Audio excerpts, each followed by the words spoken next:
The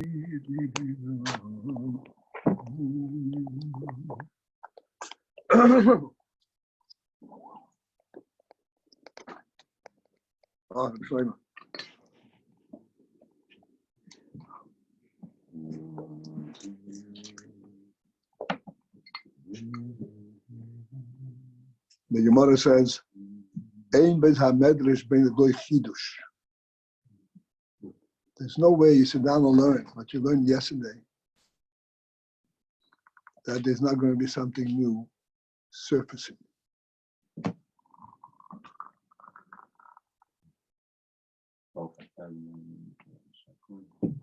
Amen. So the principle that in the beginning, on top of page Kufnun Hay, the principle how everything is really sourced in the divine knowledge, and not only sourced, but actually supported, maintained, and yet that knowledge does not decide what kind of creature it's going to be, what is the choice of the creature going to be. The reason it does not is because that knowledge is at a supreme level that the creature cannot possibly sense it. This we discussed over the last few days.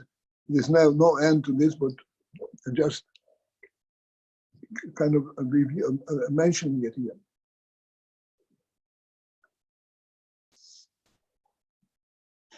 What I thought of mentioning today is to point out the following very important principle, insight. All right, so the creation, the world, and all the creatures therein start off in Hashem's knowledge, which is infinitely superior to their being, and therefore they cannot be created from there. In order to be created, they created is a separate step and further down the line of the creation process.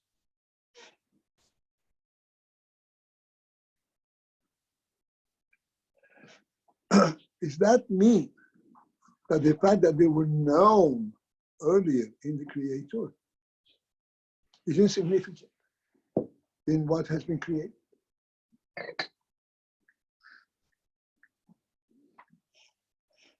Because in the time they get created, they created at a lower level, and his knowledge is at a supreme level. Does it mean, say it again, does it mean that they're insignificant? That his knowledge is insignificant in terms of what the creature has. Mm-hmm.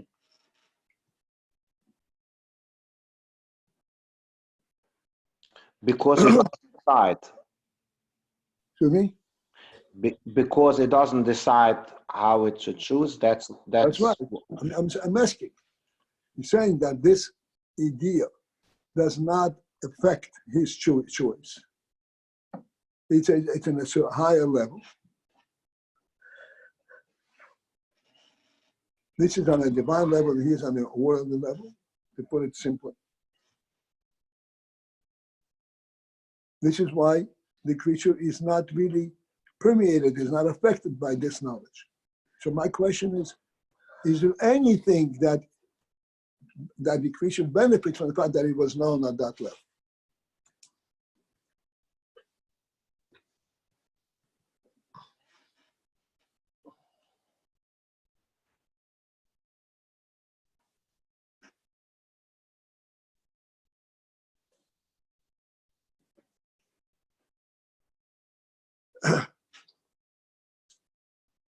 So here is where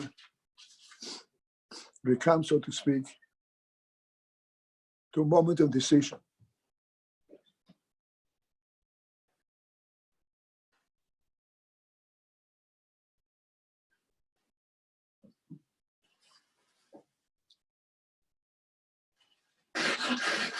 And we will use our illustrations, our mashalim, to demonstrate this in.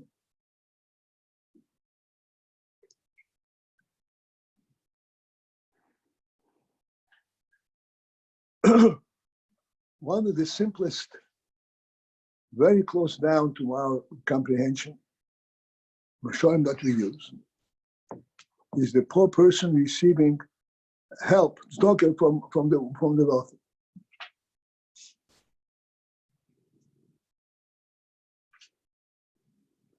And we said there are different stages and different levels in that interaction, interrelationship.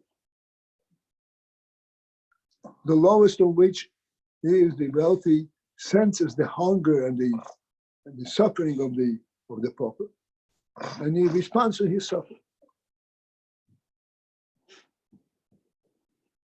At a higher level is when the wealthy recognizes his own obligation, divine obligation, to support the poor, to the extent that he realizes the reason he has the resources is in order to support the poor.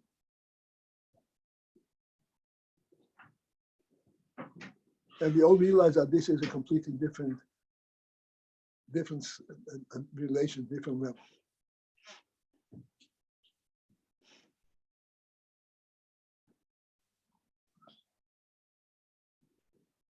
So now back to the question.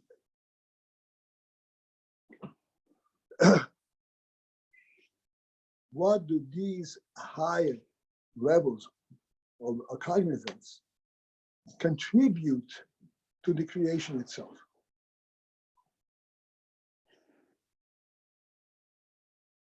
How the creation is different just because it started off by a much higher perch? And in our example, in our mashal, we can readily understand the principle.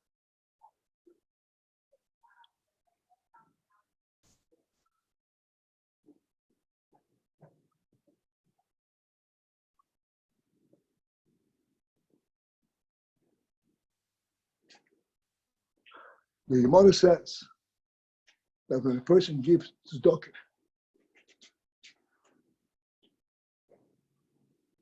there's an important ingredient in giving tzedakah. Besides the tzedakah that he gives him, in the price that he gives him ample and so forth, there is something called the savor ponim yochos, with a friendly countenance.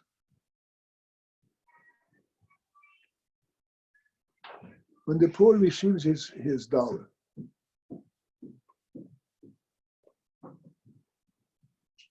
how is the dollar affected when it was given to him in a friendly countenance or without that friendly countenance? When you gave it to him, or even told him, go pick it up over there. It's the same dollar. And yet this is a halacha. And he's supposed to give tzedakah b'sev upon the others. Halacha? Yeah. It's not Midas Chassidus? Midas Chassidus? There's a mitzvah chassidus that's mentioned in halacha. Halacha, it's not a halacha. It's not that if we don't have the same person, we shouldn't give it to him. But this is the instruction in Shulchan Aruch. This is how you're supposed to do.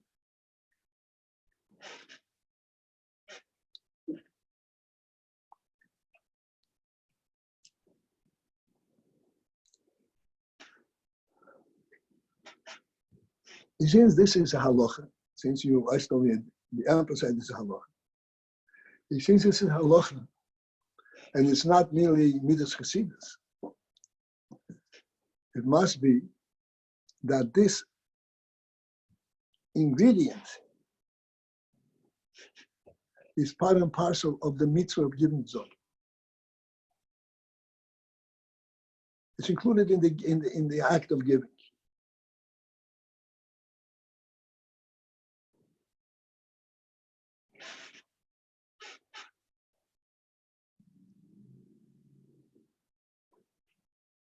This is what we discussed yesterday and before.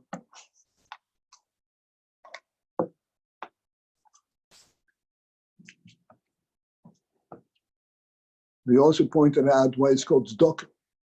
Tzedakah comes from God tzedek, righteousness. How is the poor benefit from the fact that you're a righteous person. You benefit from the dollar, not the righteousness.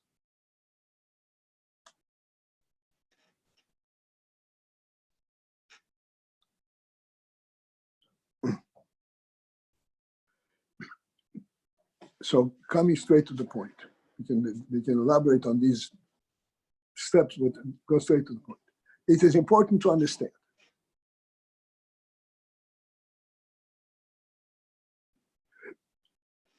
that in every act, especially, an act of tzedakah, act of goodness,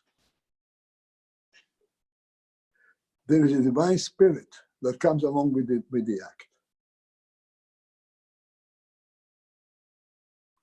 This divine spirit connects the recipient of the act to the spirit that originated the act. So that when a poor person receives his dollar, he does not really relate to the dollar as being given to him out of mercy and out of pity, out of his empowered state. He is uplifted by this gift because he senses he's given this is given to him directly from the Mavish. Just like the wealthy, when he invested money and he makes profit, you know that this is the Mavish's bracha. His dollar that he gets is also Mavish's bracha. What's the difference to the pauper? He's got only $1.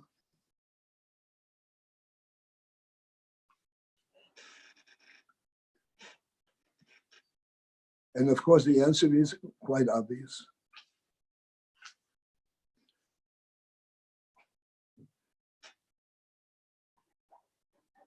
$1 only gives him one breakfast.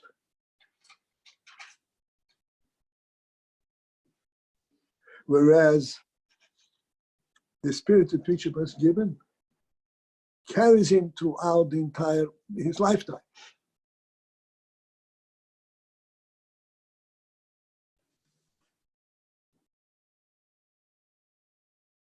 It's a complete uplift of his being in the world.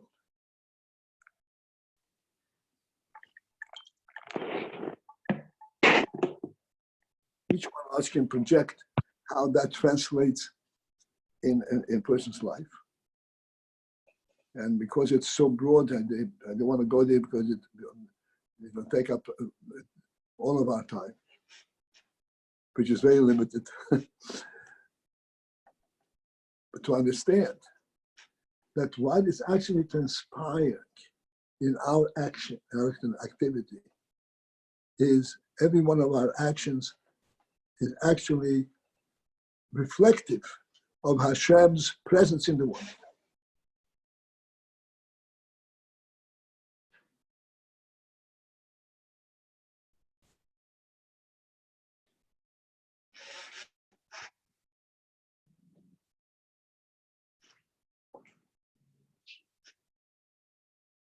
And this is the yom, that there is the idiom of Delos. There is supreme knowledge, divine knowledge of what's going on in the world. This supreme knowledge does not directly affect, is reflected in the creature. However, the creature, whether he's directly affected practically or not, he definitely senses, he definitely is uplifted to a divine level.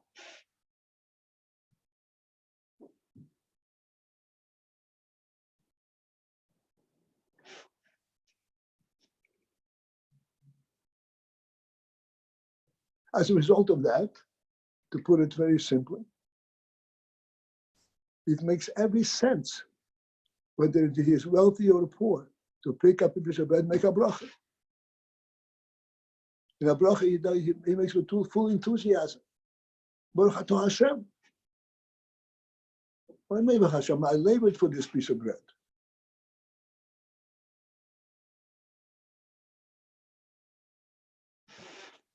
No, it's a divine gift.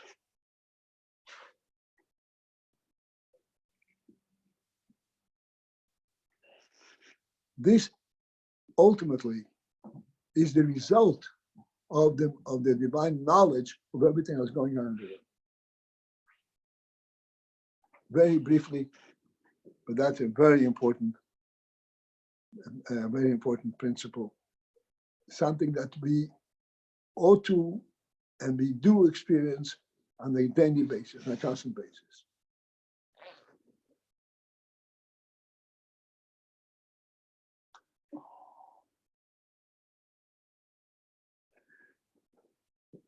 We once mentioned, and this is a posik, interesting posik.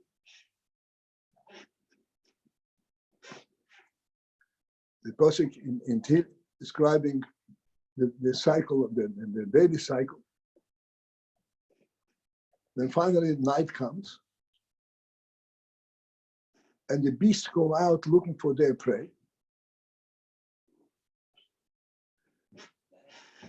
But there's an interesting posik. Hakfirim shoyagim latar. Kfirim is the young lions. Shoyagim, they Roar. They roar for their prey. What they're roaring for the prey. Let them go and look. Not only that, when they roar, the prey runs away from them. It's counterproductive. That's what he does. You know They have what? a much better chance of catching them themselves. When they roar, it terrifies the prey. That's right. They know you can't move. They can't move, okay. They're But they're certainly not going to come out. They say, okay, here I am, catch me. I'll show you.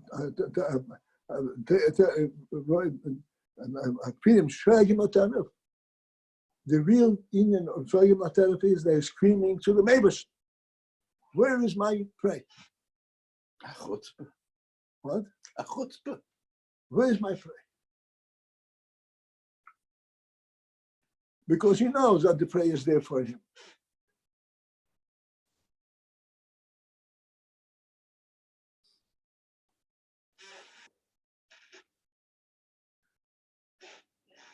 Which means, going back to what Rashab was saying, that this divine knowledge of the world translates at every level, even that of the lion, sensing that there is prey for him.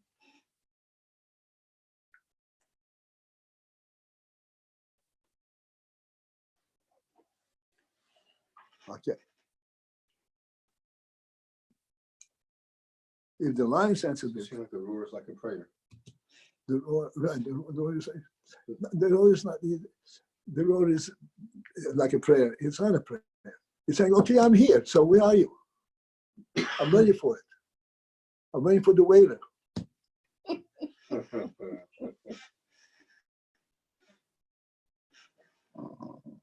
fun.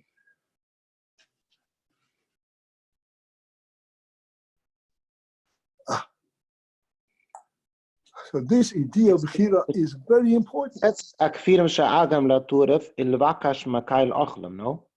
Yeah.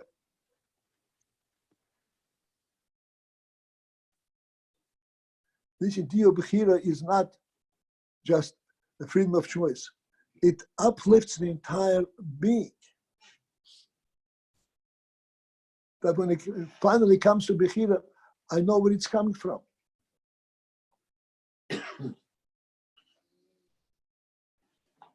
Where what's coming from? That my sustenance.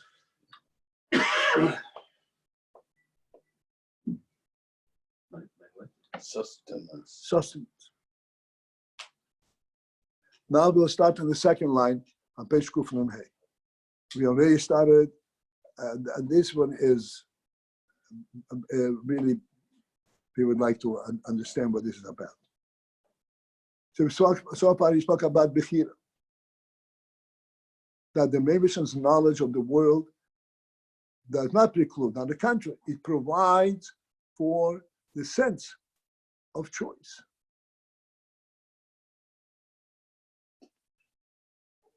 Why does it provide for the sense of choice? The reason it provides a sense of choice is not because he gives you a free fall a free wilderness, go and choose it. No, Bechira means it provides for you the sense that there is a whole world for which you choose.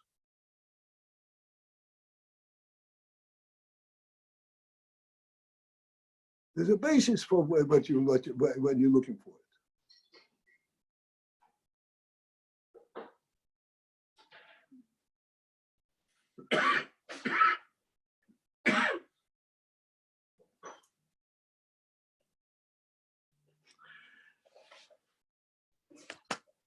Bechira, what Bechira means choice.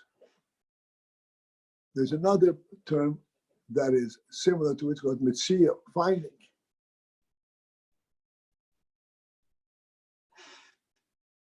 And this was, the Bechira is used in an intended manner. Mitzia is where you find from Hefker. Mitzia means you find a lost article. It's stranded out in no man's land. Bechira is a completely different experience. Bechira means you provided with choices. It's there for you.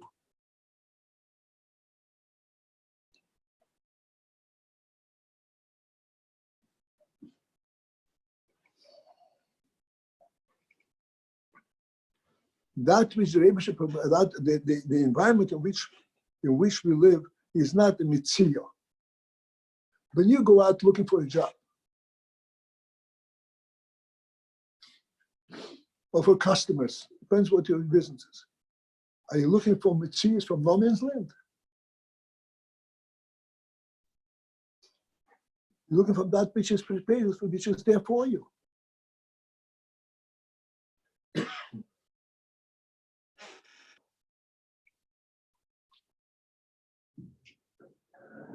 That's what's called the idea of Bechira.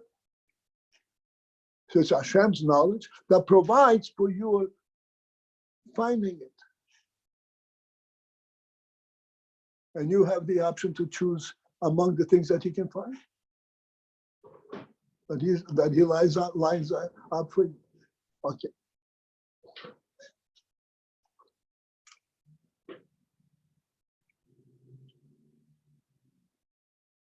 Despite the fact that he lined it up for you, you're not conscious of it. As far as you're concerned, you're finding it enormously.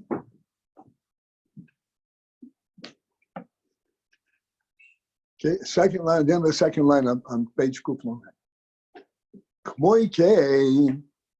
Then likewise, behabitu.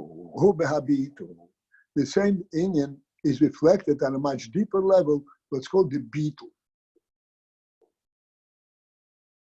I'll come back in a moment to discuss beetle. Beetle, very important thing. Shekol ha-nivroim betelim.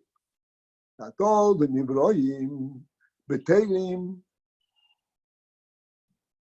are self-nullifying. They're non-entities.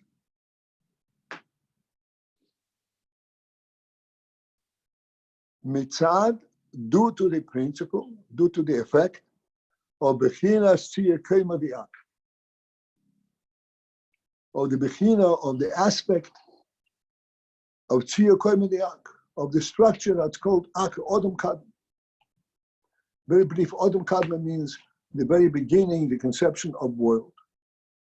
Everything that's in world is perceived, identified in Odom Kadma. That's called Tzir Kema, a full structure, from top to bottom, from head to toe. It's all there in this Tzir Kema V'Ak. This Tzir Kema V'Ak is perceived, is projected by the divine infinity, by AYIN Insight. It's a divine perspective.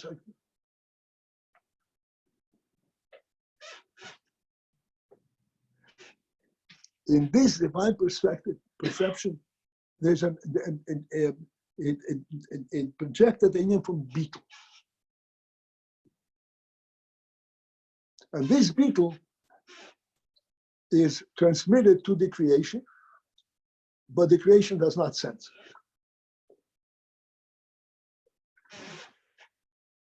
Okay, and see what I have to take time to discuss beetle.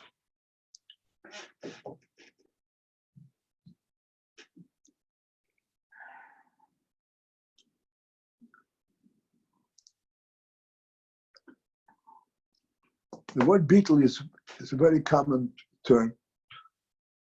You hear it all the time. If you take and translate the word beetle simply, literally, beetle means nullification. What's the advantage of nullification? On the contrary, we want to build the world, not nullify it.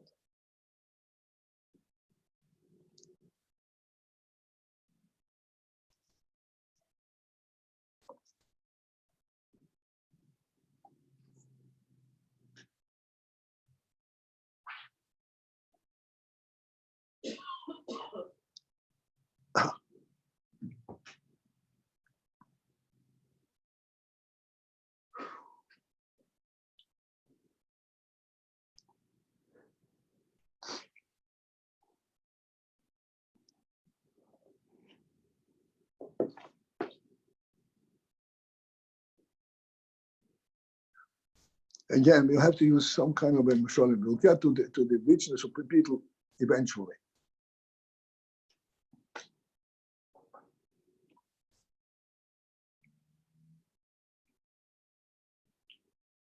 A human being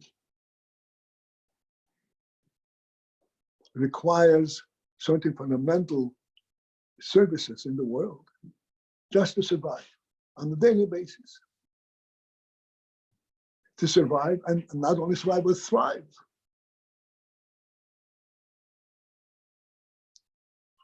Among those things that are an imperative on a constant basis is air,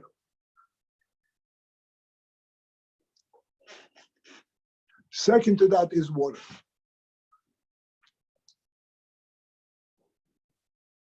At the further level is food.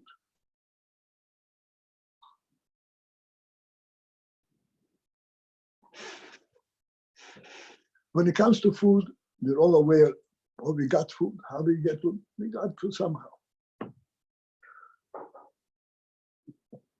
Water, we are less conscious of getting water than food.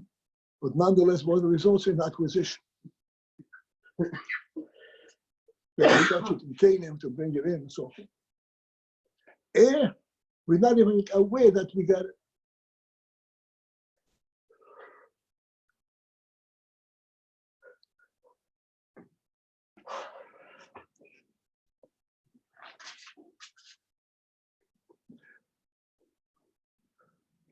Why not? Air is more important than any of these things. Because air we get by being present in the source of air. Air is not being served to us outside of the source. Air is something which we step in, we are part of the reality. This is where air is.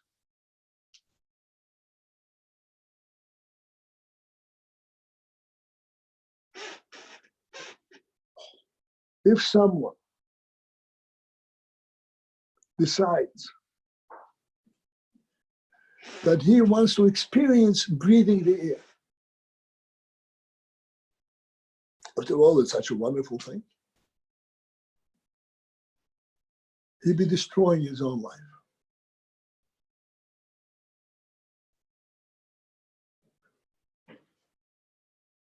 There was a story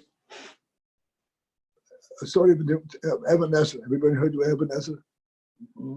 One of the greats. Ibn Ezra was very poor.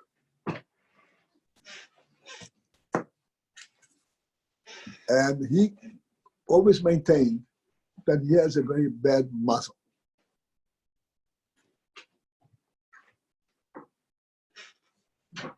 He was a giant of a man.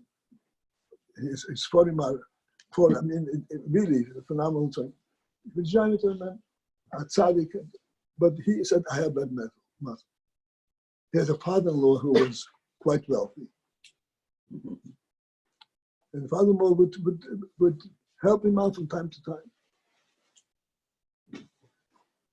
One time the father-in-law decided to test the claim of Ebenezer of his lack of muscle. This is a new story. Huh? This is a new story. New No story. one We didn't hear. remember you No, telling You're me. right. yeah. It's an interesting story. So he calculated, he knew the path that Ebenezer was going to take as he's walking from place to place. He was sure that he is going to bypass this place. So he went and he put a little treasure on the way. You can't miss it.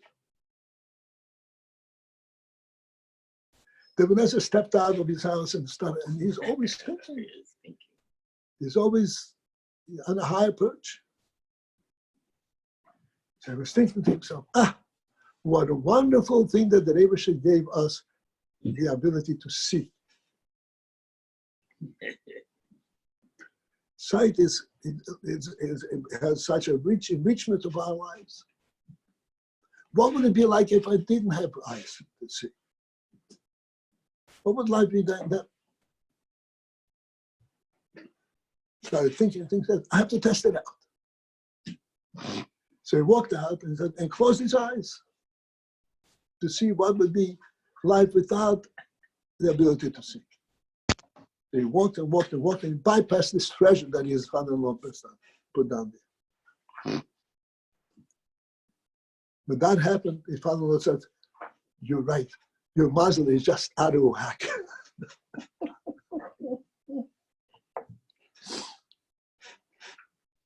It's like the Helm story.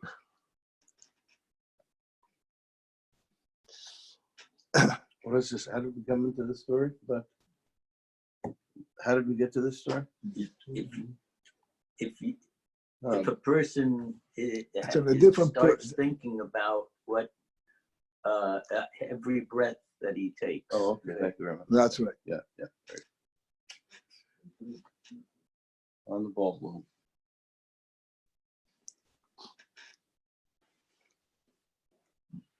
And what does all this have to do with Bittel?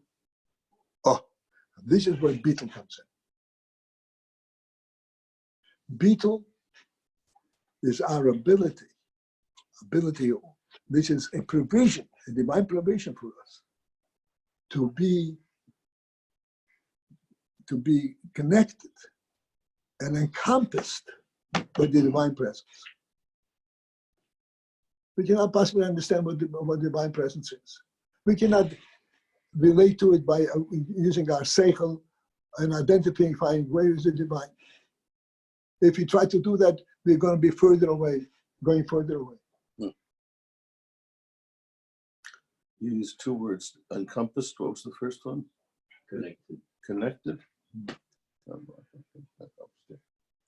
Beetle is, and one is a nullification.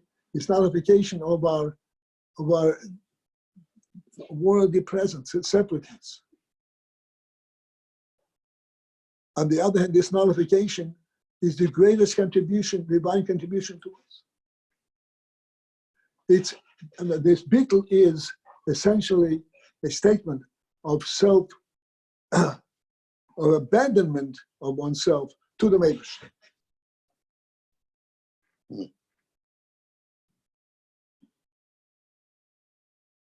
Just as when a person breathes, he cannot breathe consciously. The breath is by abandoning self-control.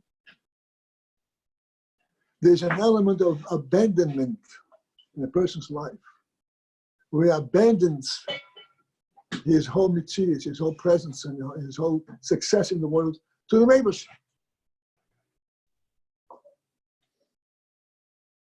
Is this like Hashlech al Hashem Yehavecha? It's even more than that. Hashem, he's contemplating and he's saying, the Rebbe, you help me. He doesn't even go there. Doesn't even. He doesn't even contemplate what he needs, and the Rebbe should help him. Mm-hmm. When a person steps out into the world, he knows that he is in the divine world. Just as he knows there is air to breathe, never without contemplation. He knows that there is all the support that the world needs is provided for. The support that the world needs is not the wild, but every creature in the world needs our support.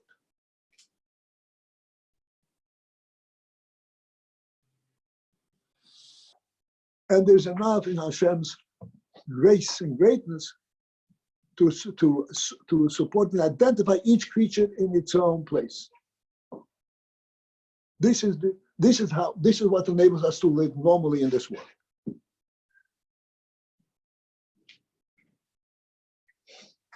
Were it not for this subconscious knowledge, we couldn't take a step. How do I know the next board is going to support me? Maybe it's going to crack.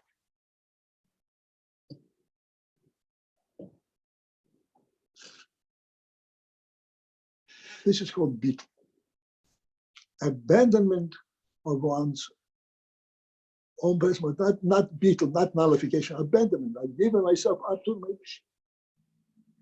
Because it is the Rebbe who holds up to the whole world, and he holds up every second of the existence.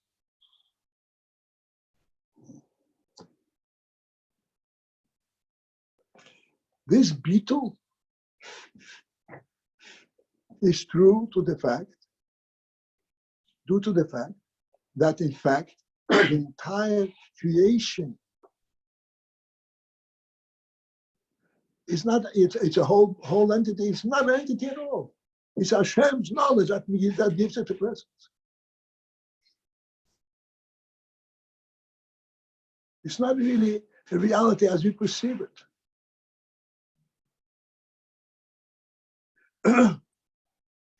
It's a reality that is being supplied by Hashem's will, Hashem's knowledge on a constant basis. Constant is more than moment to moment. Moment to moment there's a space between the moments. Constant means literally constant. Just like breathing is not moment to moment. Breathing is a constant awareness of a constant presence of air.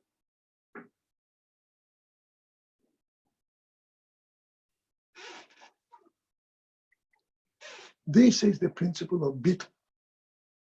In fact, we can only live a normal life if we have the sense of beetle. And this sense of beetle is provided to us by the divine presence, creation. At the moment when creation be created, we are given the assuredness, just like you were created, the second you be created, as long as you live.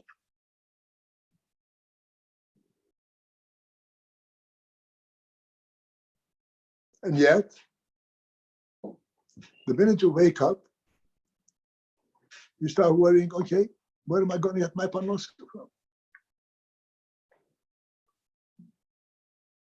How am I going to survive today, this day, or next week, and so forth?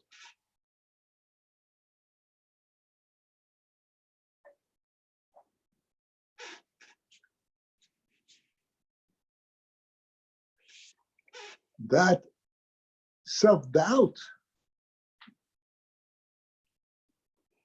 is reflective of the loss of the sense of beetle that initially all creatures are bottled to nurse.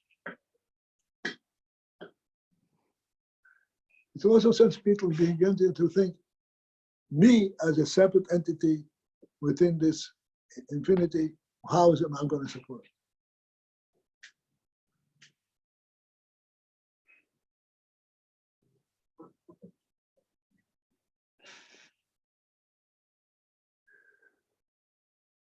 This beetle is present in every creature.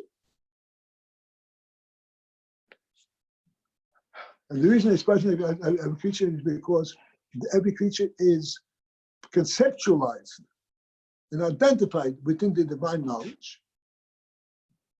That's all there is. They are. But they're not conscious of it. Because this is the divine level of knowledge. It doesn't trickle down to their conscious self-awareness. To them, they seem to be supported by the worldly thing, not by the divine and truth.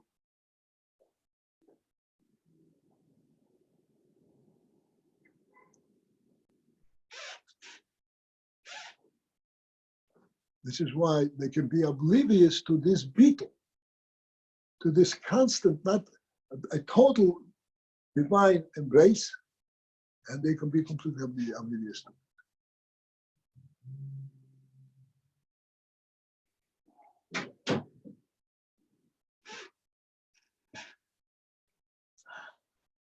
What's the What's the time? Time is 7:25. what does that mean? To me, it means I'm sitting here with you. To other people, it means they have to go next door. Ah. All right. The bell.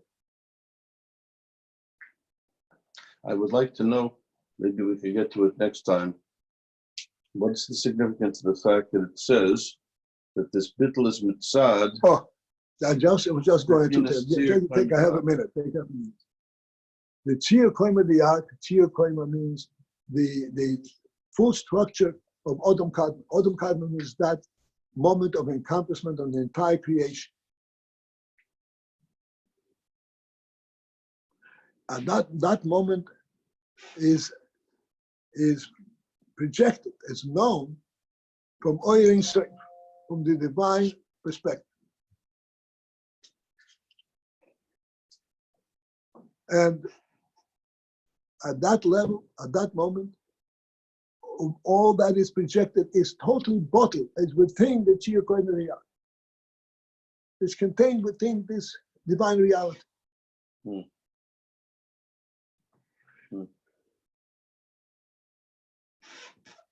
There's nothing outside it. Nothing outside. No, it's the entire reality. And yet, and then when it trickles down and becomes individualized, it's still rooted in that same Tzir Koima Diak. But it's not sensed at that moment. Because Tzir Koima Diak is in a different realm of knowledge. It's a divine level of knowledge rather than a worldly knowledge, and therefore that's what they're not.